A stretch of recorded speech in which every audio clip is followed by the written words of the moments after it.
네. 우리가 예레미야서 50장, 51장을 이렇게 계속 이어서 보게 되는데요. 이 두 장의 말씀을 보시면요, 이제 그 마지막에 그 바벨론을 이렇게 멸하시는 하나님의 계획과 또 그 예언의 말씀들을 볼 수가 있습니다. 근데 오늘 자세히 보시면은 50장과 51장은요, 이 두 나라에 대해서 다르게 대하시는 그 하나님의 모습을 우리에게 보여주고 있는 것입니다. 이스라엘을 향해서는 마치 사랑하는 아들 향한 징계로 그렇게 볼 수 있습니다. 그러나 바벨론에 대해서는요, 공의와 정의로 심판하시는 하나님이시라는 거죠. 또한 이스라엘에 대해서는요, 하나님의 백성을 향한 긍휼과 자비 그리고 사랑이라면요, 바벨론을 향하여서는요, 하나님의 백성에 대한 그 백성들에게 행한 대로 갚으시는 그 하나님, 바로 보복하시는 하나님에 대해서 우리에게 말씀해 주고 있는 것입니다. 그렇게 오늘 본문은 바벨론에 합당한 그 심판을 보여주시는 하나님, 그 하나님을 우리에게 말씀합니다. 하나님께서는 바벨론을 치시기 위해 한 나라를 일으키십니다. 모두가 아시는 대로 바벨론은 정말 주변 모든 나라들을 두렵게 만든 강한 제국이었습니다. 그러나 천하의 바벨론도 하나님 앞에서는요, 그저 겨와 같은 존재라는 것이죠. 2절에 하나님께서는 타국인을 보내어 바벨론을 키질하겠다라고 말씀합니다.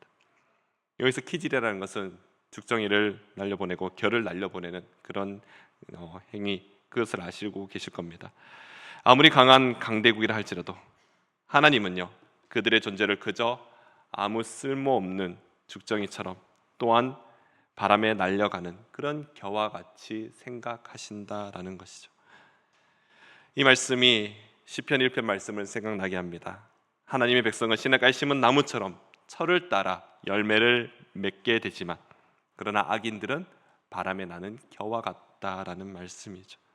결국은 악인들은 망할 것이다 라고 시편의 기자도 그렇게 고백합니다. 하나님께서는 환난 날에 악인들을 심판하시는데 조금의 긍휼함도 없이 그들을 전멸시킬 것이라 라고 말씀합니다. 이는 실로 바벨론이 주변 나라들을, 그러니까 자기들에게 대항하는 그 나라들을 점령할 때 정말 자비가 없었죠. 너무나도 잔인했고 처참하게 전멸시켰습니다. 그런 바벨론이 행했던 그 모습 그대로 그 바벨론이 전멸당하게 되는 것입니다. 바로 그 행위대로 갚으시는 하나님이시라는 거죠. 그 시대 그 누가 바벨론이 이렇게 당할 것이라 생각했을까요? 7절에 보시면 바벨론을 온 세계를 취하게 하는 금잔이라고 그렇게 표현하고 있습니다. 이 금잔이라는 것은요, 다가오는 그 의미 그대로 가장 강력한 부 또는 권세, 이렇게 볼 수가 있습니다. 그래서 온 세상을 두렵게 하는 그 권세 가진 나라 바벨론이죠. 네, 이런 바벨론이 어떻게 됩니까? 8절 말씀입니다. 바벨론이 갑자기 넘어져 파멸되니 이로 말미암아 올라 그 상처를 위하여 유황을 구하라. 혹 나으리라. 우리가 바벨론을 치료하려 하여도 낫지 아니한즉. 바벨론이 갑자기 멸망하게 된다라는 것이죠. 한순간에 모든 것이 무너지게 되는 것입니다. 치료할 수 없는 질병에 걸리게 됩니다.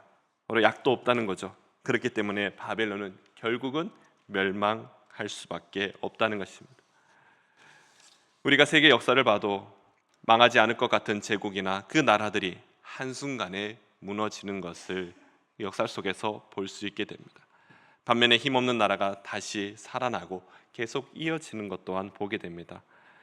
이런 일들을 볼 때는요, 세상에 일어나는 이런 모든 일들이 인간의 상식으로는 이해할 수 없는 일들이 너무나도 많다라는 거죠. 정말 무너지지 않을 것 같은 그런 기업이나 그런 나라들이 무너지는 것을 보면 참 신기하고 또 이상하다라고 생각할 때가 많습니다. 그러나 우리는 알고 있습니다. 바로 하나님께서 상식을 뛰어넘어서 일하고 계신다라는 것이죠. 또한 우리는 믿어야 됩니다. 하나님께서 역사의 주관자가 되시며 모든 만물의 창조자가 되심을 우리는 반드시 믿어야 하는 것입니다. 사랑하는 성도 여러분, 그런 하나님이 바로 저와 여러분의 하나님 되심을 믿으시기 바랍니다. 악한 자를 심판하시지만 하나님의 자녀를 다시 회복시키시는 그런 하나님이시라는 거죠. 목자 되신 예수 그리스도를 통하여서 우리의 죄를 용서하여 주시고 또 우리에게 말씀하시죠. 죄 없다 하시는 거죠. 또한 의인 삼아 주시는 놀라운 하나님의 은혜, 그 은혜를 잊지 않고 살아가는 모두가 되시기를 간절히 소망합니다. 바벨론의 멸망을 오늘 본문은요 계속해서 여호와의 보복이라고 말씀하시죠. 이는 50장에서도 계속 반복해서 말씀하셨던 것입니다. 하나님의 복수라라고 말씀하시는 거죠. 이 일에 메대 왕들의 마음을 부추겼다라고 오늘 본문은 기록합니다. 11절 말씀인데요. 화살을 갈며 둥근 방패를 준비하라. 여호와께서 메대 왕들의 마음을 부추기사 바벨론을 멸하기로 뜻하시나니 이는 여호와께서 보복하시는 것 곧 그의 성전을 위하여 보복하시는 것이라. 하나님은 왜 메대 왕들의 마음을 부추겼습니까? 11절에 보시면요, 이는 자신의 뜻을 이루기 위함이라라고 말씀하고 있습니다. 그렇습니다. 우리 하나님께서는요 자신의 그 뜻을 이루기 위해서는요 사람의 마음을 주장하시는 분이시라는 것이죠. 그렇게 하나님의 뜻을 이루고자 하시는 겁니다. 하나님을 모욕하는 자들을 심판하시는 하나님이십니다. 하나님의 전을 더럽히는 자들을 결코 용서하지 않으신다는 것, 오늘 본문은 우리에게 말씀해 주고 있고 계속해서 우리에게 가르쳐 주고 있습니다. 이번 총회 여름 성경학교 주제가 제목이 나는 교회요. 맞죠? 나는 교회예요. 네. 그렇습니다. 우리 목사님께서도 어제 본 이 설교 말씀 속에서 이 시대에 하나님의 성전은 바로 저와 여러분, 우리의 몸이 하나님의 성전이 되고 하나님의 교회가 되어야 된다는 말씀을 하셨습니다. 우리의 몸이 하나님의 전이 되어 바로 하나님께 영광을 돌려야 한다는 것이죠. 이번 여름 성경학교 때 유치부와 초등부 아이들에게 내가 바로 교회가 된다는 것을 가르치는 것, 이것이 무엇일까요? 바로 우리가 우리의 몸이 하나님의 전으로서 부끄럽지 않아야 한다는 것이죠. 죄를 지어서도 안 되고요, 우리의 몸을 더럽혀서도 안 된다라는 것입니다. 내 안에 하나님 모시기에 부족한 자가 되어서야 되면 안 된다는 것이죠. 그렇게 하나님만을 의지해야 하는 것입니다. 이것을 가르쳤던 것이죠. 그렇습니다. 하나님께서는요 하나님의 전을 회하고 하나님의 전을 무시하며 하나님의 전을 더럽히는 자를 결코 용서하지 않으신다는 것이죠. 또한 하나님께서는요 하나님 외에 다른 것을 의지하는 것을 하나님은 미워하십니다. 그럼에도 우리가 참 하나님보다 사랑하는 것들이 세상에 너무나도 많은 것 같습니다. 그 대표적인 것이 바로 재물이라는 것이죠. 우리는 이 재물에 참 연약합니다. 때로는 하나님보다 재물을 더 가치 있게 마음에 둘 때가 많습니다. 세상을 대표하는 바벨론 또한 그런 대표적인 모습입니다. 13절을 보시면 많은 물가에 살면서 재물이 많은 자여 내 재물의 한계 곧 내 끝이 왔도다. 하나님을 재물보다 더 사랑한 나라가 하나님보다 재물을 더 사랑한 나라가 바로 바벨론이라는 거죠. 바벨론의 그 지리적 위치를 보셔도 유프라테스 강과 티그리스 강 사이에 세워진 나라입니다. 어쩌면 그런 모습을 보았을 때도 바벨론은 정말 재물이 넘칠 수밖에 없는 환경입니다. 그렇기 때문에 자신들이 누리는 재물에 또한 힘과 권력에 마음을 빼앗겨 있는 것이죠. 하나님보다 돈을 더 사랑하는 것, 근데 실로 이것은 사탄의 계략이란 거죠. 여기서 우리는 물질이 나쁘다라고 말할 수는 없을 것입니다. 물질이 있어야 하는 것입니다. 그러나 재물은 우리에게 꼭 필요하지만 그것에 마음을 빼앗긴다는 것, 이것이 문제가 된다는 것이죠. 사람의 마음은 그 재물의 한계에 갇혀버리게 되고 재물이 우상이 되어서 재물을 하나님처럼 섬기게 되는 그런 모습들이 많다는 거죠. 그래서 디모데전서 6장에 보시면 부하려 하는 자들은 시험과 올무와 여러 가지 어리석고 해로운 욕심에 떨어지나니 곧 사람으로 파멸과 멸망에 빠지게 하는 것이라. 돈을 사랑함이 일만하게 뿌리가 되나니 이것을 탐내는 자들은 미혹을 받아 믿음에서 떠나 많은 근심으로서 자기를 찔렀도다. 재물 때문에 넘어지는 사람들이 너무나도 많지 않습니까? 재물은 성도들의 신앙을 흔들어 놓게 됩니다. 가장 많이 시험에 빠지게 되고 또한 온전히 하나님을 바라보지 못하게 하는 그런 사단의 도구가 된다라는 것입니다. 그래도 우리의 가장 연약한 그 아킬레스인 이 재물에 빠지지 않게 하려면 우리는 어떻게 해야 될까요? 바로 우리 하나님이 누구신지를 분명히 깨달아야 하는 것이죠.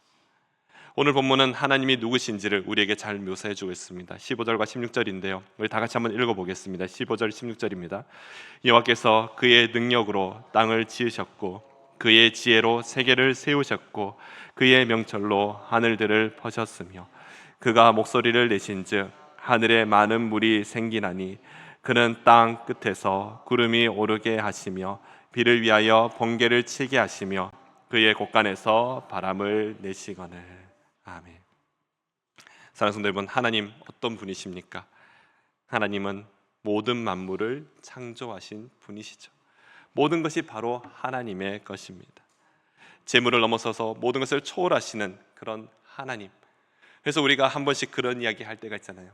이 모든 것이 나의 아버지의 것인데 무엇을 걱정하겠는가? 근데 현실적으로는 많이 걱정이 되긴 합니다.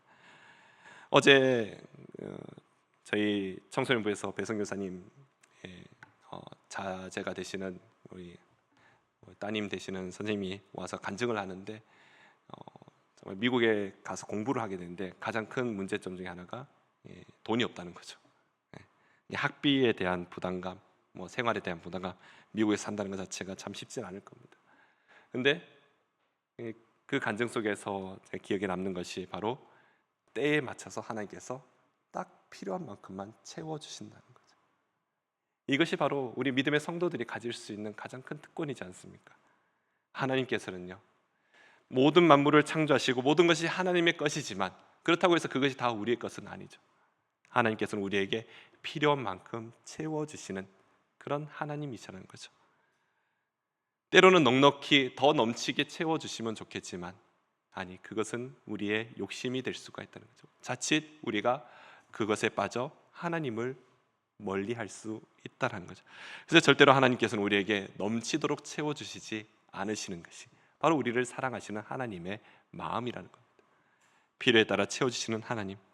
그러기에 우리는 하나님이 어떤 분이신지 우리는 반드시 알아야 됩니다. 하나님은요, 세상의 모든 것이 하나님의 주권 안에 있다라는 거 우리는 반드시 기억해야 됩니다.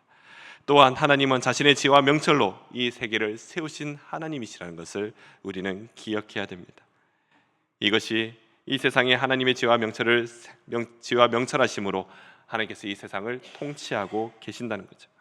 어제도 오늘도 내일도 함께 하시는 하나님, 그 하나님을 믿고 모든 것을 하나님만께 의지하는 우리 모든 성도들 되시기를 간절히 소망합니다. 내 안에 우상이 많습니다. 이것을 다 내려놓으시길 바랍니다. 또한 모든 것을 초월하신 하나님의 능력을 의지하며 오늘 하루도 이번 한 주간도 믿음으로 승리하는 예수 그리스도 교회 모든 성도들 되시기를 간절히 소망합니다. 기도하겠습니다. 주님 감사합니다. 바벨론의 그 멸망을 바라볼 때 하나님 우리에게 늘 말씀하시는 것, 나 외에 다른 것을 섬기지 말라는 것과 나 외에 다른 것들의 마음을 빼앗기지 말라는 것, 또한 모든 것을 창조하시고 모든 것을 다스리시는 분이 바로 우리 하나님이시라는 것을 우리에게 말씀하십니다. 이스라엘 백성들에게도 끊임없이 이야기하는 것이 여호와 하나님이 누구신지를 계속해서 말씀해 주고 계십니다. 우리의 삶 속에서 하나님이 누구신지를 우리가 잊지 않게 하시고 또한 그 하나님이 나의 아버지가 되시며 또한 우리를 위하여서 늘 우리와 함께 하시는 하나님, 늘 우리와 동행하시는 하나님이심을 우리가 잊지 않고 살아가는 믿음의 성도들 다 되게 하여 주시옵소서. 때로는 연약함에 넘어질 때도 있지만 다시 돌아오기를 원하시는 하나님의 그 마음을 알아 하나님께 회개하며 돌아가며 또 하나님의 그 터전 아래 믿음으로 살아가는, 그렇게 믿음으로 뛰어노는 우리 모든 성도 예수들로 주님 도우시고 인도하여 주시옵소서. 감사드리며 예수님의 이름으로 기도드립니다. 아멘.